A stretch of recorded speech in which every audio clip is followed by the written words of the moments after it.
Je suis parti du refuge de l'Érablière à 8h10 ce matin. Après une très bonne nuit. Je me suis couché à 7h, exténué, fatigué, mort, les jambes en feu, ça picotait partout, toi. Fait que je me suis couché à 6h, à 7h.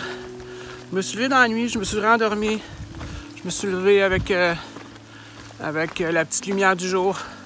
Donc j'ai pris un bon déjeuner, un bon café. Parti à 8h10. Aujourd'hui, c'est une journée pluvieuse. On a les restants de l'ouragan, je ne sais pas quoi, là, qui vient du sud. Aujourd'hui, j'ai 3 targets. J'ai mon premier target qui est mon 50 km. Mon deuxième target qui est rentré dans le parc Forion. Puis mon troisième target, ou j'ai dit mon troisième tout à l'heure, en tout cas, bref. Troisième target, c'est l'autre abri qui est encore à peu près à 25 km. Donc, une autre bonne journée sous la pluie. Je me plains pas, c'est ma deuxième journée de pluie de tout le SIA. Fait que c'est ça, je filmerai pas beaucoup aujourd'hui, étant donné les températures très humides.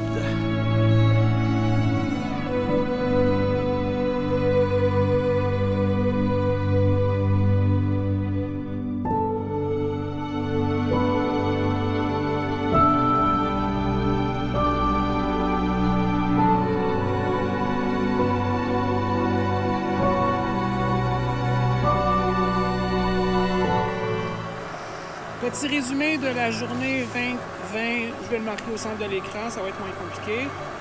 Je suis parti du refuge de l'Érablière pour me rendre à l'abri camping des Lacs, qui est à peu près au quart ou un petit peu moins que la moitié du parc Forion. Donc, je suis rentré dans le parc Forion ce matin.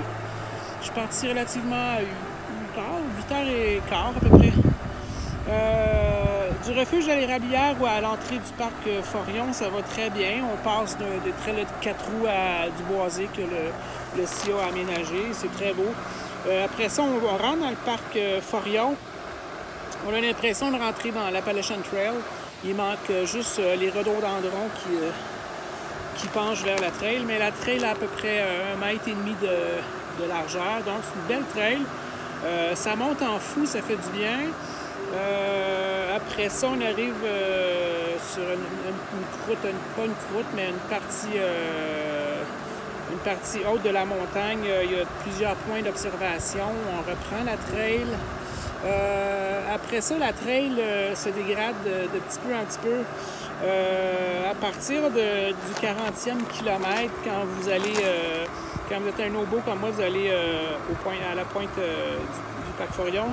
À partir du 40e kilomètre, la trail commence à ressembler à des boîtes un peu. Ça commence à ressembler à une trail là, dans le fin fond des bois. Kilomètre 38, 37, 36, 35, on marche littéralement dans de la boîte, dans des mares d'eau. Il y a juste l'Orignal qui est conçu pour marcher là-dedans.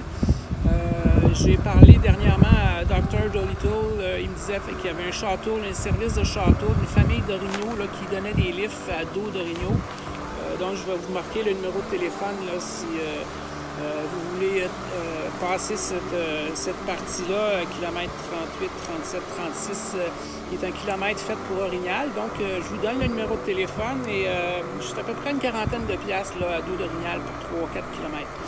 Après ça, je suis arrivé à l'abri des campings des Lacs. Je n'ai pas trouvé l'abri. L'abri, je pense qu'il est encore 1 kilomètre plus loin. Je suis arrivé quand même relativement tard, 4h, 4h30. Donc, je me suis installé sur la plateforme. Et j'ai un point d'eau, une toilette, puis j'ai une perdrix qui est venue m'accompagner pour monter la tente. C'était très gentille. Et suite à ça, c'est ça. Je vais passer une belle nuit au frais. La température dégrade de minute en minute. Je suis en train de me faire un bon petit souper, puis je devrais rentrer au lit assez tôt. Puis demain, je devrais partir pour un autre endroit, soit le camping des Crêtes ou l'abri des campings des Crêtes.